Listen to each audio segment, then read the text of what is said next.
안녕하세요. 오늘은 2025년 10월 18일 토요일이고요. 날씨가 많이 쌀쌀해졌네요.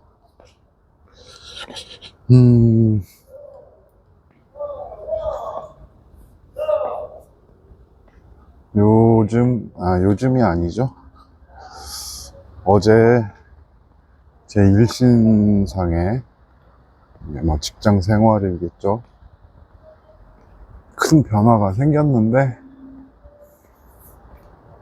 딱히 좋진 않네요. 혹시 그런 기분이 제 목소리에서 묻어 나오더라도 그러려니 해주시고요.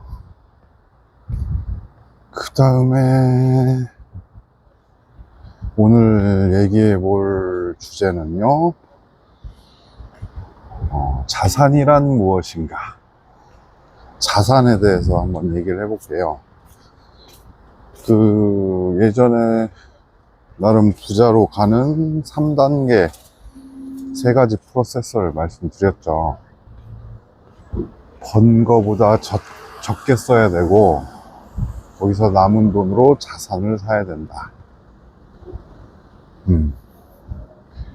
그럼 도대체 자산이란 뭘까요?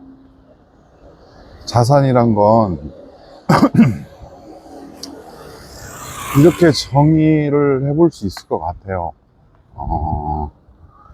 향후 미래에 수익이 기대되는 것. 이게 기대되는 것이라고 이렇게 애매하게 말한 것은 일단 기대되는이라는 건 100% 보장은 없다는 거죠. 수익이 날 거야. 이런 얘기고, 그리고 기대되는 것이라고 하는 거는 어떤 유무형의 모든 것. 예를 들면 우리가 보통 아는 부동산, 주식, 채권 이런 것도 자산이라고 할 수 있지만, 어떤 보이지 않는 것들, 이게 저작권료 같은 거, 아니면 또 자신의 어떠한 능력이나 재능도 자산이 될 수 있다는 거죠. 자, 그러면 이 자산이 이제 아까 말씀드렸듯이 미래에 수익이 기대되는 것인데, 수익이란 뭐냐? 수익이란 뭐냐면 두 가지 형태로 일어나죠. 우리가 보통 쉽게 가장 많이 아는 것으로 첫 번째 시세 차익. 저희 100원에 사서 150원, 200원에 파는, 그럼 차익이 발생되겠죠. 그 시세 차익. 쌀 때 사서 비싸게 파는 시세 차익. 두 번째는 이제 보통 투자하시는 분들이 이 부분을 조금 가볍게 생각하신다고 해야 되나? 아니면 이건 투자 수익의 개념에서 잘 생각을 안 하시는 부분인데, 이제 현금 흐름. 말 그대로 자산을 보유함으로 해서 거기서 현금 창출이 되는 거. 이게 예를 들면 아주 가장 우리가 쉬운 예가 예금 같은 거죠. 통장에 돈 넣어놓으면 이자 나오는 거. 그리고 두 번째로 부동산 월세, 주식은 배당금, 그리고 또 무형의 현금, 자산에서 나온 현금이라면 아까 말씀드렸듯이 자기가 어떤 창작물, 노래 같은 걸 작곡해서 저작권료를 받는다든지, 그런 거. 요즘 또 유행하는 전자책, 이런 거 있죠. 그런 걸 팔아서 뭐 수익을 현금 흐름을 낸다든지 뭐 그런 거요. 그런 거고, 그런 게 자산이라고 말할 수 있는데요. 근데 이 자산이라는 게 잘 생각해 보면 참 결과론적이에요. 그리고 어떤 그 자산을 보유한 사람의 상태와 능력, 뭐 상황에 따라서 이게 자산이 될 수도 있고 안 될 수도 있는 굉장히 그 뭐랄까 결과론적인 얘기일 수도 있는데, 예를 들어 봅시다. 어떤 사람이 볼펜을, 고급 볼펜을 하나 샀어요. 10만원짜리를. 근데 이 볼펜이 유명 소설가나 글을 정말 잘 쓰는 사람, 아니면 뭐 볼펜으로 그림을 잘 그릴 수 있는 사람의 손에 쥐어졌다고 쳐보죠. 그러면 이 볼펜은 자산일까요? 아닐까요? 자산이 될 확률이 높겠죠. 뭐 그 볼펜을 사용해서 글을 쓴다든지 어떤 창작물을 만들어서 수익을 창출할 수 있기 때문에, 할 가능성이 높기 때문에 결과론적으로 자산이 되겠지만, 이 좋은 볼펜이 만약에 3살짜리 어린애 손에 쥐어졌다면 어떻게 될까요? 예, 자산이 될 수 없겠죠.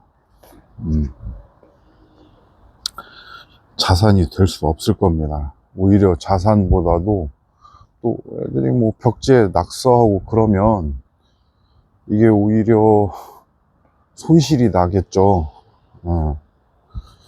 그래서 자산은 아까 말씀드린 대로 기대되는 것, 그리고 그 자산을 보유한 사람의 어떤 능력이나 상황, 여러 가지 것에 의해서 같은 자산이라도 이게 결과적으로 자산이 될 수도 있고 아닐 수도 있다는 것. 자, 그러면 향후 수익을 기대하는 것이라고 했는데 100%는 없다고 했잖아요. 그럼 이 기대를 높이려면 어떻게 돼야 될까요? 네, 뭐 또 뻔한 얘기지만 그 자산을 보유하는 사람의 능력치가 높아야겠죠. 자, 처음부터 좋은 자산을 골라야 될 것이고, 그리고 그걸 잘 소유할 수 있는, 소유, 관리할 수 있는 능력이 필요하겠죠. 이것은 어떤 뭐 지식도 필요할 것이고, 지혜도 필요할 것이고, 뭐 수익이 날 때까지 기다리는, 그리고 계속적으로 관리할 수 있는 멘탈과 자기 통제 능력도 필요하겠죠. 종합적으로. 이렇듯이 어떤 관점에서 보면, 뭐 많이들 하는 얘기지만 자기 자신이 가장 큰 자산이라고 하잖아요. 어찌 보면 제가 말씀드린 맥락이 아닐까 싶어요. 그런 맥락에서 보면은 가장 큰 자산은 바로 투자자 자신이다. 또 어찌 보면 뻔한